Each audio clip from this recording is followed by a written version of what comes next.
ওই দরজায় 7 রাউন্ড গুলি করেছিল, ওটা আমার বাসায় আছে। সারা খাতুন করে বলছে উনি যখন বেরোচ্ছে না তাহলে ওনাকে নেওয়ার দরকার নাই, আমরা যে কয়টা ফ্যামিলিকে উপর থেকে নিয়েছি আপনারা বেরোয় চলেন, ওনাকে নেওয়ার দরকার নাই। কিন্তু আকবর ভাবির কাছে আমি গ্রেটফুল। আকবর ভাবি বলছে এই ভাবি না গেলে আমি যাব না। আমরা 36 ঘন্টা কোয়ার্টার গার্ডের ভিতরে ছিলাম। আমরা যারা ফ্যামিলি, আমরা মুক্তি পাওয়ার আগে 4টা পরিবারকে তৎকালীন সরকারের একজন এমপি সাহারা খাতুন, তিনি অক্ষত অবস্থায় 4টা পরিবার বের করে নিয়ে এসেছিলেন। আমরা জানি, কারণ আমরা সাহারা খাতুনের ওনার কণ্ঠ শুনেছি ভিতর থেকে, আমরা যখন কোয়ার্টার গার্ডে বন্দী ছিলাম। তো সেই সময় 4টা পরিবারের মধ্যে আপনাদের পরিবার একটা পরিবার ছিল। এখন এই যে সাহারা খাতুন 4টা পরিবার বের করে নিয়ে এসেছে, তারা কিন্তু জানতো যে ভিতরে এই কয়টা পরিবার আছে বা এরা জিম্মি আছে। প্রচুর মানুষ তখন জিম্মি ছিল, কোয়ার্টার গার্ডে অনেক পরিবার জিম্মি ছিল। তো এই যে 4টা পরিবারকে সাহারা খাতুন যে বের করে নিয়ে আসলো, এই 4 জনের সিলেকশন ক্রাইটেরিয়াটা কি ছিল? যে এতগুলো পরিবারের মধ্যে থেকে এই যে 4 জন নিয়ে আসলো। এবং আপনার কোর্সমেট যার কথা বলছেন, মশিউর আঙ্কেলের কথা বলছেন, হ্যাঁ অনেকের কথা বলছেন, ওনাদের পরিবারগুলো ভিতরে ছিল, আঙ্কেলরা মারা গিয়েছিল। আপনি যে পরিবার সহ বের হয়ে আসলেন, আপনি কি খোঁজ করেছিলেন যে আপনার কোর্সমেটের পরিবাররা কোথায় আছে, তারা মুক্তি পাবে কি না, বা তাদেরকে কেন সাহারা খাতুন সাথে করে নিয়ে বের হচ্ছে না?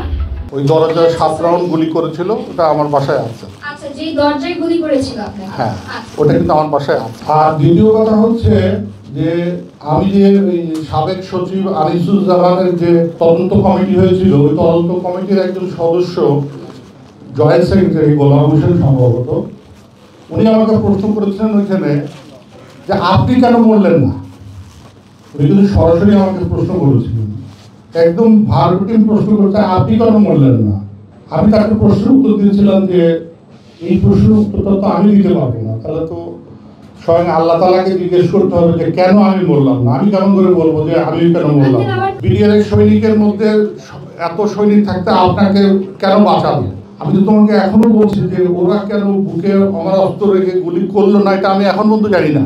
সে এর আগে ফায়ার করেছে, কিন্তু ফায়ার আমার গায়ে লাগেনি, কিন্তু পরবর্তীতে যখন সে আমার বুকে অস্ত্র ধরেছে কিন্তু ট্রিগার টেপে নাই। এখন কেন ট্রিগার টেপে নাই, সে কি আমার চেহারা দেখে ভয় পাইছে, নাকি অনুশোচনা হয়েছে, নাকি কি ওরকম আমি তো বলতে পারবো না। এখন এইটা তোমাকে একটা ক্লিয়ার করি। অফিসারদের যারা প্রথম পর্যায়ে যারা মারা গেছে, যেটা আমি টয়লেটে বসে দেখছি, এটা কিন্তু কেউ এম ফায়ারে মারা যায় নাই। এটা কিন্তু সবাই এই জিনিসটা কিন্তু আপনারা ক্লিয়ার হবেন। None officers were died in the empire, যে আমি এখন মিস্টার এক্সকেই মারছি। আমি বলি 2-1 জন যারা লুকায় ছিল বিভিন্ন জায়গায়, তাদেরকে যেটা মেরেছে, আচ্ছা যাও সেটা। কিন্তু আমি মিডিয়া দরবার হলে আমার যতদূর মনে হয়, এটা আমরা যখন ব্রাশ ফায়ার করেছে, ওই ব্রাশ ফায়ারে অনেকেই হয়তো, আমি তো দেখিনি ওই সময়, তো আমি ওই জায়গায় ছিলাম না, আমি বলতে পারবো না। এখন আমি যে 2-3 জায়গায় ওরা মারতে যে মারে নাই, কেন মারে নাই, আমার কাছে এই প্রশ্নের উত্তর নাই। মা, তোমরা যদি কেউ জানতে চাও তাহলে আমি বলবো, আমার উল্টা দিকে ছিল 3rd BML অঙ্কসে কর্নেল আকবর ফ্যামিলি। কর্নেল আকবর ভাবিকে জিজ্ঞেস করো যে আমার ফ্যামিলিটা কীভাবে রেস্কিউ হয়েছে। আমার ছেলেমেয়েরা কিন্তু ওই দরজা যখন ধাক্কাচ্ছে, দরজা কিন্তু খোলে নাই। আমার শোনার কথা বলা, আমি একটু জানি না। সারা খাতুন করে বলছে উনি যখন বেরোচ্ছে না তাহলে ওনাকে নেওয়ার দরকার নাই, আমরা যে কয়টা ফ্যামিলিকে উপর থেকে নিয়েছি আপনারা বেরোয় চলেন, ওনাকে নেওয়ার দরকার নাই। কিন্তু আকবর ভাবির কাছে আমি গ্রেটফুল। আকবর ভাবি বলছে এই ভাবি না গেলে আমি যাব না।